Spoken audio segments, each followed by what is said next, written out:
Oh my gosh. Get ready when you open this piece of paper. Team family. I open it up. It says Team V Family. Team V family. That means versus, dude, I think. Versus. We are against each other. Double dare. You got slime. Everybody tune in to Nick at Night. Oh my gosh. And we'll see what happens. I got angry just reading Team versus Family, but that's just maybe my mood today. Do you want to skip this card? Maybe there's another card. Maybe I'm a little hot. No, let's not, dude. I can step in and step up. I haven't even read the inside. I just said that's prejudgment. That's not fair. Team versus family mentality is a fine line, especially in a small business with close-knit teams. As a small team gets close, the lines can get blurred quickly, often putting the goals or standards you set to achieve in the back seat. How do you build a team that can come together with empathy for one another and respect for the work that needs to get done? That's it. That's the card. Did we do a very similar question to this before? I don't know. I think no. I don't think we've heard. Maybe not. Wiser, you can check your work on that one. I feel no, like I mean he definitely didn't ask the same question. I just remember talking a lot about the idea of. I think we went through a period of our. And oh yeah. We did talk about enrollment and the ideas that follow suit in helping with enrollment. I mean, there's jokes all over the place about this, right? It's like, oh, we're a family here, and so we can treat you dysfunctionally. There's memes about this. I hear the question. The question, as it pertains to my experience, is this. And it is and will be a challenge for everybody who starts a cafe business that is very small. You're, I think, most susceptible to it in the earlier years of your business, should you not create real clear boundaries and practices and operations and values and the mission and the vision and all those things. But I mean, here's what can, and I've seen happen everywhere, every single job, including this one, even though we actually tried to avoid it. And that is this. You start a company. You're very much relying on everybody who works at that company because the company just started. So there's myself, Chris Charles. There's 9 other team members. Everything that we stand for is led through this group of people. But not everything's figured out yet. And it's all hard. And you as the owners are there every single day, blood, sweat, and tears. A lot of the team is there most of the days. And you do this work. And because you're human beings, it is really, really, really challenging to hold perfect lines and perfect systems and perfect accountability at all times. And that's just normal and hard and tough.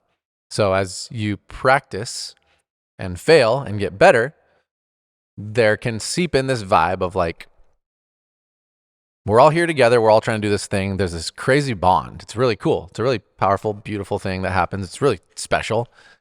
It's also, there's a lot of personal energy from those opening teams. And it's impossible to get around because these people are sharing the delivery of the heart and soul of you as a business owner and your missions and your beliefs. So they kind of become enmeshed with it in a way. And they take on the identity themselves. And I think we all know, or maybe you don't know, but like work is only part of your identity. But when you're super sucked into into a just cause, any just cause, it can become your identity. And so everything that happens at work becomes very, very personal. No matter what, especially at the beginning, it's really, really hard to get away from things feeling personal. And we, I think, tried our very best from the original orientation to be like, hey, we're trying to do all this stuff. Here's how we're trying to do it. It's so it won't be personal. And yet, somewhat to myself as being a young business owner leader, and somewhat probably because it's very, very challenging, you're almost every single day with these people. They kind of do become your work family. So it's normal. Especially then, everybody out here can probably remember a time, if they're not in it now, where your best friends, for the most part, are the people you work with, the people you spend your time with, the most jokes, the things, like you work with them and you do stuff with them outside of work. So even though Chris and myself and Charles didn't do that a ton, you still have those feelings at play, and they feel like they don't work for an organization at that point. They work for human beings, and that's your challenge. So the team v family question is, to me, as simple as your ability to understand this concept before you get started and to enable the boundaries and the clarity out of the gate, right? Chris, Jared, Charles, we're not your friend. We are doing this thing that's bigger than us, and we're going to do it like this. And no matter what happens, this is how we're going to treat it and you. And we care about you as human beings a lot. But again, like as I mentioned in a previous episode, if you are acting as the entity and not Jared or Chris, this is our learning, then it could be a little easier for you to just step into that place. I wasn't there. I think a million people aren't at that place when they start a business. And that's where this concept of family vibes come into play. And then the other side of family vibes, and I'll pass it back to Chris if he wants to say anything about it, is that like people use family vibes as a manipulation in business as well. And I don't think that's okay. And they say we're a family to get you to behave maybe how they want you to behave and to compromise on values and to be able to treat you poorly, potentially. And that's not good as well. We're a family when it's convenient for me. Yeah, exactly. And But when it it's makes not, you work. we're no longer a family. Yeah. So, I mean, I could go on, but that's maybe now it looks like a 7-minute rant from 7-minute Jer podcast. That's about it. That's the podcast. how I feel about that. I don't necessarily like this question because it kind of feels like you talk about it and you're done. So we were going to have to maybe riff on it a little bit. Well, I think it doesn't need to be this versus that. Yeah. It can be, well, let's step back. Okay. Step back. I'm going to stand up while we do this for a second. We use sports analogies a lot, and I think they're really relevant here. If you get together, like you do on the weekends and play basketball, you have a group of people who each have their own identity, who each do many different things in many different areas of their life, that come together for a few hours to do this one thing together. Buckets. When they're doing that one thing together, Jared Truby dropping 20, and that's a low-scoring game for him, okay? I think it was like 36 last week or something. Shut up, Chris. Just going for it. That's just City League, guys. It's not real professional ball. White Iverson. When I started balling, I was young. But you come together for a certain amount of time to do a thing, and a few key elements. Everyone's there because they want to be. Everyone's buying in to do this thing, saying, I want to win this game. I want to be a part of this team. It's not about me. It's not about my one best friend who's also a teammate, although that might be part of it. But we come together to do a thing. We work really hard to do that thing. If I don't pull my own weight, I'm going to hear about it, not just from the coach. In City League, you probably don't even have a coach. Maybe you have a captain. Are you the captain? Sorta. No, I'm not the captain. Jared's the captain. I'm an unofficial assistant captain. There we go. Now we're talking. I'm an ass captain. But you'll hear about it from all the other players because everyone said, hey, we're going to do this thing. And you better show up and work hard. We do have the accountability across our team. Right. Yeah. And if you don't do that enough times, you're going to get talked to by one or more of the people and say, hey, why don't you want to be here? Mm-hmm. What's the deal? You know, you show up, but you don't put any effort in. You don't seem like you're excited about it. What are you getting out of this? Because I don't see it's not making sense for me. So I'm just trying to figure this out. Mm-hmm. And maybe they're having a series of bad days or whatever. And, you know, hopefully it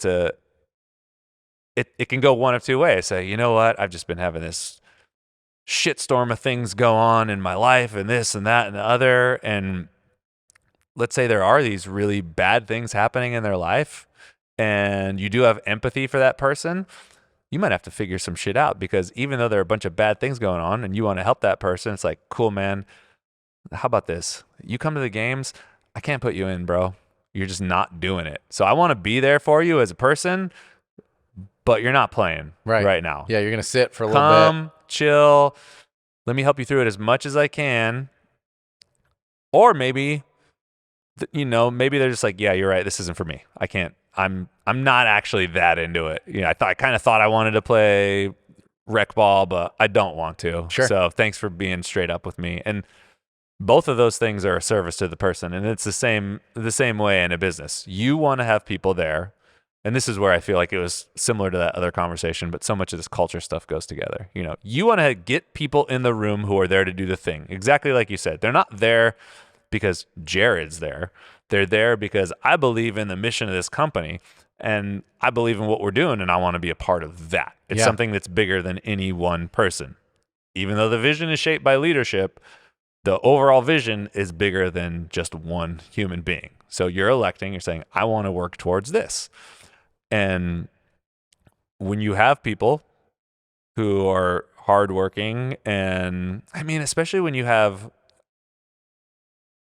in our industry, you work with a lot of young people, which is cool because more than just doing the job, you get to be an example of how work can work. So you can work in a very healthy team environment where people encourage each other and celebrate each other's wins, and at the same time hold each other to a really high standard. Right. Which means paying attention a lot, noticing when people are doing well and going out of your way to make sure they know about it, but also noticing when they're doing not so great and making sure that they know about it. So both of those are different kinds of feedback, and both of those are necessary. And if you can get into that groove where you can separate, you really got to look at what you want as an employer too, because like you said, it's really tempting to just want to have everybody like you. Like, I want to make sure everybody likes me. So how can I make everybody like me? Well, I'm just only going to tell them good things and never tell them bad things. Right. That's actually not going to make everybody like you, because you're going to go down a path that at some point you're going to have to tell them some bad stuff, and people know when you're being phony. Yeah. And if that does make everybody like you, you might not have the right people around you. It's not a good thing. So like we talked about in the last podcast, how can I be of service to this person? And it's not just by blowing smoke up their ass. The best way that I can be of service to this person and set them up, not just to have a good time here, a positive experience and a growth experience at your current organization, but in the workforce in general, is to communicate well, give them feedback, both positive and constructive, and set the boundaries for your relationship and the terms of engagement. If you're looking for someone to go to dinner with every weekend, this is not the place. That's not what we do here. And I think it's important, just like Jared said, to create that boundary in your head and know, what do I need out of this? And be explicit with it. Because I think where people get tripped up is they think, if we're not best friends with our employees, if we're not treating our employees exactly like family, then in some way, shape, or form, we're not leading them as well as we could be, or we're letting them down. And that's not true. No, that's not true. I think, go on. Yeah, that's it in a nutshell. Hard conversations are a part of this. And sometimes letting people go is a part of it. What am I really trying to say? Well, go ahead. Yeah. And there's some things, family's supposed to be like a really cool idea, but just be objective about it. Like families are things you almost, they can be beautiful, but most likely you're kind of surviving through them. You're accepting a lot of things that are actually not, they wouldn't be acceptable if you were on a team. Teams are made to be performers. They're made to put on shows. Families are not. Families are things, their origins, they're with it, passed down, whatever. Their traumas, their problems, their gifts, their specialties. They're also, kind of arguably products of like a smaller pool. It's like everybody who came out of theoretically myself or, my daughter's mother, like they're going to have traits from us too. And those do continue to, whatever, expand and grow. But the whole point of having a team is putting together a group of people, and sports or not, who are going to achieve a bigger goal. And that will kind of like premeditate this idea of, like you said, there's a performance, there's a level of work that we need to do. There's something that we are out here to do. And you aren't just automatically going to stay in this team no matter what, no matter how you perform. Like that's just, we still have something that we need to achieve, we want to achieve, we believe we can achieve. And there are, it sounds relatively cold, but different burn rates for different team members. Some of them, like you said, are going to be fully bought in and enroll in the concept. And they're like, this concept resonates with my soul. I get warm with it. I'm going to learn about it. I'm going to do my due diligence and find out how I fit into and how this fits into me. And I'm going to go because I know that this actually resonates with who I am. Then there's those teammates who are like, I resonate with this work. I really enjoy it. I'm on the ride. And eventually they're going to like find something else. And then there's the people who are like, still great. I want to be a high performer. I want to learn some stuff. I'm going to get a job at this place, but I'm leaving town or I'm in college and whatever. And then there's the people who literally just want a job and they could have any job and they don't care. And they happen to apply and they have some, matching values and behaviors that work, and they end up coming and working for you and they do a good job for a while. And maybe they end up enrolling and staying a long time or not. But there's these levels of people that we all get to manage. And guess what? They all are people playing a part in a bigger picture. And that is called a team. In a family, that's not usually how it works. You don't set out with mom and dad and say, guess what? It's going to be mom, dad, and me and my brothers and sisters and whoever's in my team. And it's all of us to the end. It's like, no, it's not. You're going to move out. You're going to go somewhere else. You're doing something else for sure. And they're completely different things to me. OMG. Have you ever wanted to roast coffee, but you didn't know what to roast on? I can tell you one thing you could and should check out is that San Franciscan roaster. We have one. We have another on the way. And I can tell you what, 100% makes the coffee hot, brown, delicious. You got opportunities to play with the airflows, the damper, the speed, all the things that you need to make that coffee taste the way you'd like it to taste. And guess what? They're made in America. That's right. Close to us in California, just over the old state line in old Nevada. Carson's not the city. Is it the city? Nobody cares. Still in America. Here's the deal. They've been amazing. I love working on their machines. And here we are 6 years later, and we're getting a second one. Why would you buy a second one if you didn't like the first? Tell me more about why you want to get a different roaster. I'll tell you, it's a waste of your time. Get the San Franciscan. And guess what? They'll answer the phone. They'll send you roasters. They'll build you roasters. They'll make it custom. We made it custom. It's really fun. Do you want to express yourself not only through coffee, but the feeling of the roaster within your space? Freaking do it with San Franciscan. That's interesting because what I was thinking of is there's so many different ways to contextualize the word family. Like, how do you define family? Because it can mean a lot of like different the family you things. choose. You can go to that stuff too. Or well, what? on one end there is, on one end you can make the argument that you have unconditional love for your family, like you just laid out. Mother, brother, sister, whatever they do, whatever bullshit they get into, you're still gonna love them because they're your family. And in some ways, I can see some of that being true. Like, my mom loves me pretty much no matter what. She might be disappointed in me. She might have some feedback for me from time to time, but I can't think of anything I could do to where my mom would be like, I disown you. I don't love you anymore, So there's that. But then family is also this thing where people came together and said, hey, this is what I want. Okay, I want that too. Great. I want that with you. Okay, cool. Here's our unified vision. Here's how we're playing towards it every day. And this is how it impacts our smaller family unit. Okay. So there's a bunch of different ways to think about family.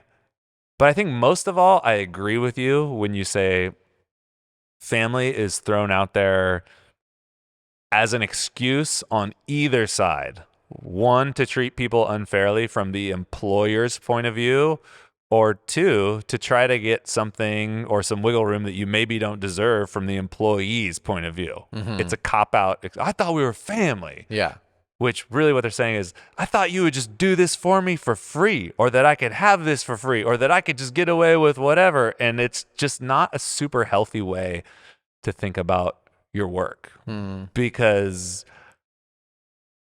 it's a pretty big claim to make, you know, that we're family.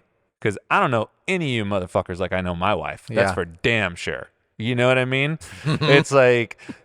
And I care about these people a lot. Sure. You know what I mean? It's not like the same thing, it's though. not like being a teammate and not caring go together. It's like, no, you really care. You really care about the people that you play ball with. I really care about the people who sit around in this room every Friday. But they're not my family. They're just not. And that's fine. It's okay. But when we start pretending that they are, we have problems. Unless you really want to commit to that dynamic. And I wouldn't recommend it. And it's just it's just not, I don't think it's professional. It's a whole different thing. Yeah. I don't think pros commit to it like that. I think, you know, you do right. You unleash, or you are at risk of unraveling into some problems. Yeah. A lot of problems. It gets hard.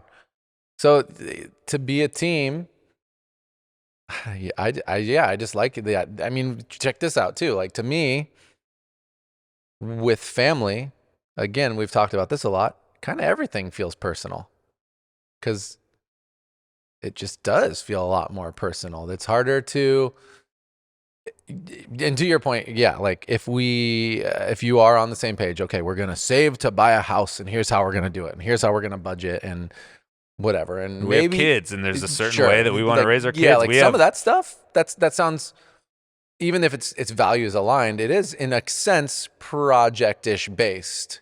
But a lot of the feedback with family stuff is literally interpersonal relationship first and most, which means that it's still good practice, really great to have hard and good conversations, but it is a lot more, almost always personal. What you're doing and your behavior makes me feel like this.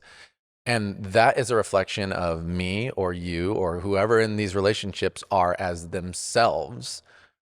And to me, that is actually, if we do a good job, should be the smallest portion of problems in our organization. Sure, there should be some interpersonal relationships, conflict management potentially, but that shouldn't be one of the major monikers of success. You know, like, you're supposed to already pre-enroll into the kind of work we're doing, and then it becomes more project management, performance management, less personal, more focused on what this is in a job is performance. It's not based on how much I like anybody, you know, and I mean, that's not a perfect explanation, but it's something that for sure comes into play differently when you say family versus team. Yeah, family is just a really loaded word. It can mean a lot of different things to a lot of different people. And we just talked about, you know, two different ways to see family, and there's probably an infinite number of ways to see family. Everyone will have a different. You know, Vin Diesel has his way. Yeah, and his way is different. His way is you never cross the family, no matter what, even if the relationship is totally destructive. Right. And that's not necessarily everyone's idea of family either, right? Some people are like, you know, I got a brother that's doing this, that, and the other, and I can't support it. I'm done with that, dude. Like, he's out. Like, he's my family, but I'm out. Yeah. Vin Diesel's all, it's okay, dude. It's all good. Keep murdering people. You can stay in the back. Like, just as long as you keep being my brother, dude, murder away, player. Killed 35 people, but you're my brother for life. You're my brother for life, dude. And I always got a spot at the table for you, Holmes. Here's a Corona. I don't have friends. I have family. Now deal with it. And yeah, it's a tricky one. So what if you just took the second part? How do you build a team that can come together with empathy for one another and respect for the work that needs to get done? I think we've been saying that. All those things that we already described. Right. I mean, you set out with intention. You do it within a set of mission, vision, values, so everybody knows what's on the table, and it's not at all foggy what you're working towards, because then people know what they're exactly signing up for. Because, and you reinforce that through your day-to-day interactions, through your feedback, through your coaching, through the work that you do. But at the end of the day, it's not unlike signing a contract where it's like, hey, you said you wanted to sign up to do this, this, and that. And you're not And doing it doesn't seem like you're really interested in doing this, this, and that. Right. And there is this window where it's not a contradiction and you still can engage with people's emotions and feelings, but there is a threshold for it. So one of the tools that I don't use often, but it made sense to me when I heard about it and I kind of liked it, was Kristen Hadid. She wrote a book. I can't remember what it was. Anyway, she got a leadership consulting company, and a tool they use to give feedback in their business is, they call it FBI. So feelings, behavior, impact. And it's a tool that you can use when you're going to talk to someone, and you put everything in that order. So if I was going to give you feedback, I was like, hey, I feel frustrated, or I can lay out how whatever you're doing makes me feel. I feel like this. When you boom, then you give the thing you do. I feel frustrated when you make decisions with Wiser and leave me out, because I'm working really closely with him on this thing and you're working on a completely other project. So I'm making this up on the spot, by the way. So that's like how I feel, the behavior that you engage in, and then the impact. And because of that, it makes me resent you, and I don't really want to work with you. It makes me wonder if I can't trust you anymore. So you have feelings, behavior, impact. So it's not like feelings aren't entering into those equations. Like it's all relevant. Now I've given you feedback and you understand the complete picture. You understand what you're doing. You understand what the ramifications of that are, and you understand how that made me feel. Yeah. So it's not like you can't ever engage in feelings at work, but there is always a standard to uphold. That always exists, and it just is. And the reason that you can't let that standard slide for one person is that nothing at work only affects one person. Yep. If you have 5 people on the court playing basketball and one of them's not pulling their weight, the whole team suffers, and that's just not fair. It's very tiring. Yeah, it's more work for everybody. So the right thing to do is sometimes to bench someone, and whatever. People have problems in their personal lives too, and maybe there's a way you can figure it out and say, like, look, you should just take a month. Take a month. Right. Sit down. Come back. We'll reevaluate. You don't have to be cold-hearted, is what I'm saying. Like, obviously, there's a million ways to slice this up. There's a million things you can do, but also, when he says also, it's the best, you guys. Also, well, when this is a big point. When I'm reading the card and it says, how can you build a team that can come together with empathy for one another? I think people mess around with empathy a little too much. Empathy is simply understanding. Yeah, it really is. It's just, it is all that is. It's not like a huge secret word that means something mega. Right. So if I have empathy for you, I'm just, through communication, through listening and paying attention, I'll be able to develop some sort of empathy for you. But I think when empathy gets thrown around, people are kind of thinking it means, a free pass. Yeah. How can I make people feel good? Or how can I give them a pass? Or how can I make it like super warm and fuzzy sunshine it's hard, so you all don't the have time? to do it now. Yeah, exactly. You're right. It is so hard. You should probably not. Yeah, and that's not what shouldn't get empathy better. means. No. That's letting someone slide, and that's not fair to them, because you're saying to them, if you let someone slide like that, or you just give them a pass, or it's all good, you're saying, I don't believe in you. You don't have the capability to rise to the occasion, so I'm just going to let you pass. Yeah. And that is bullshit. That's a miss. That's a miss, because you're selling them short. So unless you really believe that about that person, in which case they probably shouldn't be on your team anyway, you're just hiding. It's not right. It's totally not fair. That's not empathy. That's maybe closer to sympathy. And they're not the same thing. Right. So if you want empathy, what it sounds like we're saying is you want everybody to be really clear about what we're doing, why we're doing it, how we do it, in the ways, again, to beat the horse, mission, vision, values. And then the empathy comes into play in the context of performance management and feedback. The empathy is, oh, I see that you didn't quite understand how we do that. Oh, yeah, I can see why you're having a hard time with this. Here's how we do it, and here's how I expect you to do it in the future. The empathy is now, I don't think less of you. We're both on the same page, and I understand you now, and you understand me. Ta-da! Exactly. Ta-da! That's called empathy. Yeah. I can give you critical feedback and still be empathetic. Mm-hmm. And the cool thing about giving feedback and giving feedback often, which is something that you should be doing. You should be giving feedback on a regular basis because it's a skill just like anything else. If you stop doing it, you won't be as good at it. Yeah, gotta get that muscle. And it shows you're paying attention, and feedback both ways is an opportunity to build a relationship. And I think what a lot of bosses don't do is they don't give feedback because it feels hard in the moment. They feel uncomfortable with it. And so they put it off. They're like, he did this one thing. I don't know. We'll see. Maybe it'll fix itself. And then it doesn't fix itself. And then you're in even deeper. The feedback's going to be even gnarlier. So you're just like, oh man, I don't know. And you put it off. Building up. And you put it off and you put it off. And it gets bigger and bigger and bigger and bigger. And then you're faced with this huge mountain of feedback. Big conversation. Which is a big conversation, which is maybe not going to go super well.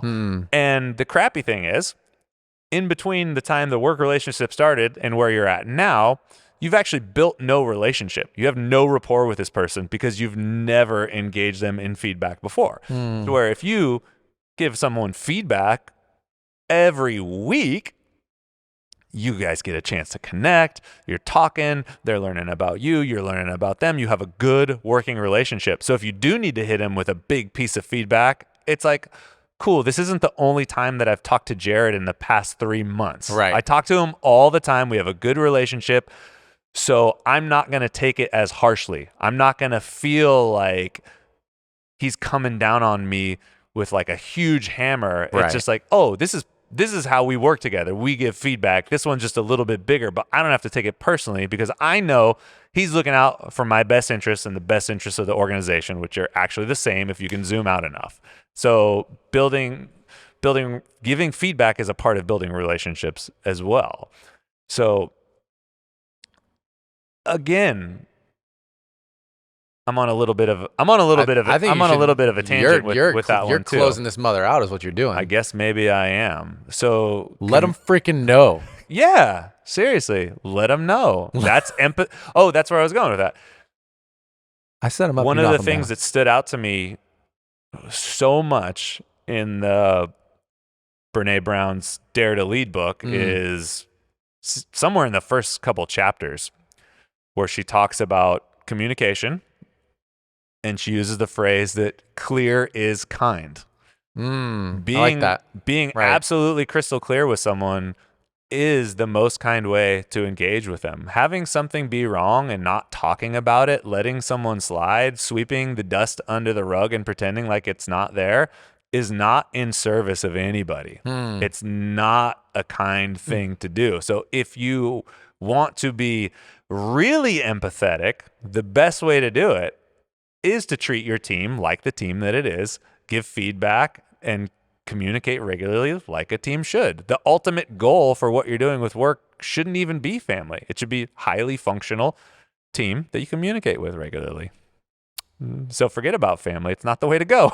There you go. Did you hear that? Forget about it. Hey everyone, that's the podcast for the week. Thanks so much for listening.